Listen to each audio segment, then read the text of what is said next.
दोस्तों नमस्कार, मेरा नाम प्रशांत है और आप मेरे डिजिटल मंच खुद रंग पर हैं। दोस्तों 2014 के लोकसभा चुनाव और उत्तर प्रदेश में होने वाले निकाय चुनाव से ठीक पहले बीजेपी के लिए बुरी खबर है। इलाहाबाद हाईकोर्ट की लखनऊ बेंच ने यूपी सरकार को बड़ा झटका देते हुए नगर निकाय चुनाव के लिए जारी ओबीसी आरक्षण के नोटिफिकेशन को रद्द कर दिया है। हाईकोर्ट बेंच के इस फैसले के बाद बीजेपी और योगी सरकार को करारा झटका लगा है। सरकार क्यों और कैसे इस आदेश के साथ बुरी तरह से फंस गई है यह आपको बताऊंगा, लेकिन उससे पहले आपको बताते हैं कि हाईकोर्ट ने सरकार से कहा क्या है। हाईकोर्ट ने साफ कर दिया है कि बिना ट्रिपल टेस्ट की शर्तों के ओबीसी आरक्षण नहीं दिया जा सकता। दूसरा, हाईकोर्ट ने यह भी कहा कि चूंकि तय फार्मूले यानी कि ट्रिपल टेस्ट की शर्तों को पूरा करने में कई महीने लग सकते हैं, ऐसे में चुनाव बिना ओबीसी आरक्षण के तुरंत कराए जाएं। मतलब ये कि हाईकोर्ट के निर्देशों के बाद अब जो यूपी में नगर निकाय चुनाव होंगे उनमें एससी और एसटी के लिए आरक्षित सीटों को छोड़कर बाकी सभी सीटों पर कोई भी चुनाव लड़ सकता है।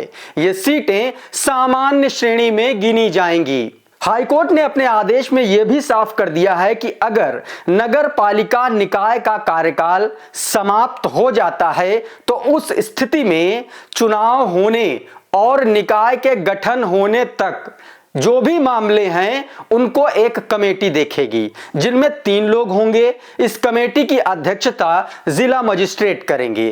कमेटी के सदस्यों में कार्यकारी अधिकारी या मुख्य कार्यकारी अधिकारी या फिर नगर आयुक्त शामिल होंगे। इस कमेटी में तीसरा सदस्य जिला मजिस्ट्रेट द्वारा नामित होगा और यह जो सदस्य होगा यह जिला स्तर का ऑफिसर होगा। दोस्तों, उत्तर प्रदेश में निकाय चुनाव पर हाईकोर्ट के इस फैसले ने यूपी की सियासत में बवाल मचा दिया है।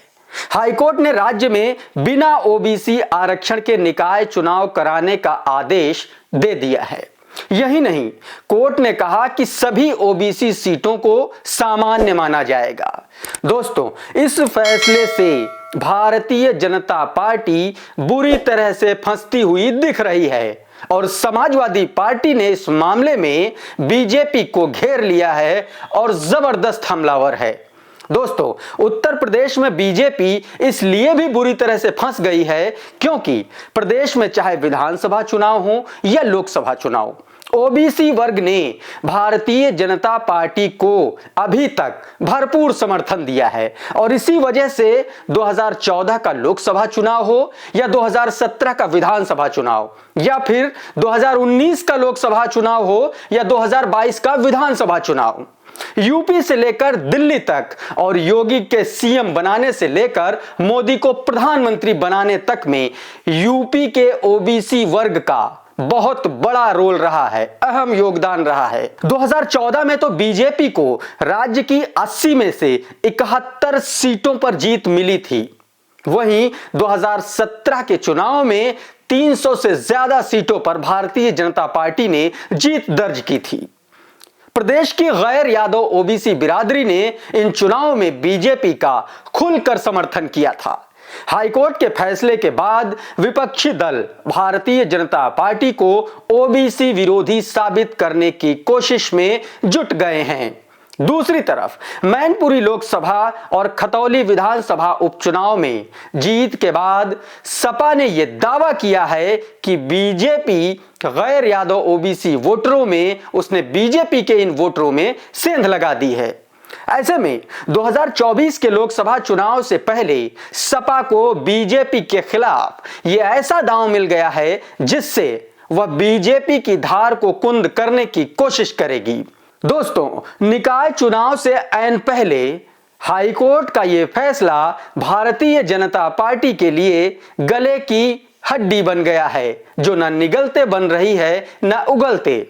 दोस्तों, समाजवादी पार्टी इस मौके को भुनाने में कोई कसर छोड़ना नहीं चाहती क्योंकि यूपी में करीब 35% ओबीसी आबादी है। इसमें कुर्मी, मौर्य, कश्यप, सैनी, साहू समेत कई ओबीसी जातियां शामिल हैं। अगर ये वोट बैंक किसी भी पार्टी के खाते में चला जाए तो कोई भी दल बड़ी आसानी से जीत दर्ज कर सकता है और मंडल कमीशन के दौर में ये जातियां सपा के साथ चली गई थीं। इसीलिए सपा का इतना जबरदस्त उदय उत्तर प्रदेश में हुआ भी। लेकिन 2014 के बाद जो लोकसभा चुनाव हुए, जो 2014 में मोदी लहर आई, इस दौरान ये सभी जातियां जो गैर यादव ओबीसी जातियां हैं वो भाजपा के पाले में आ गईं और इसी वजह से बीजेपी ने यूपी में बम्पर जीत दर्ज की। लेकिन अब हाईकोर्ट का फैसला यूपी की बीजेपी सरकार के खिलाफ आते ही वह बैकफुट पर चली गई है। हालांकि बीजेपी के लिए एक अच्छी बात यह है कि प्रधानमंत्री मोदी खुद ओबीसी कम्युनिटी से आते हैं। लेकिन एक बात तो तय है कि हाईकोर्ट के इस फैसले से बीजेपी को करारा झटका लगा है। दोस्तों, फिलहाल इस वीडियो में इतना ही। इस वीडियो को लाइक कीजिए और ज्यादा से ज्यादा लोगों तक शेयर कीजिए। अगर आपने हमारा चैनल अभी तक सब्सक्राइब नहीं किया है तो फौरन कर लीजिए। अगर आप ये वीडियो फेसबुक पेज पर देख रहे हैं तो हमें फॉलो कर लीजिए। बहुत बहुत धन्यवाद।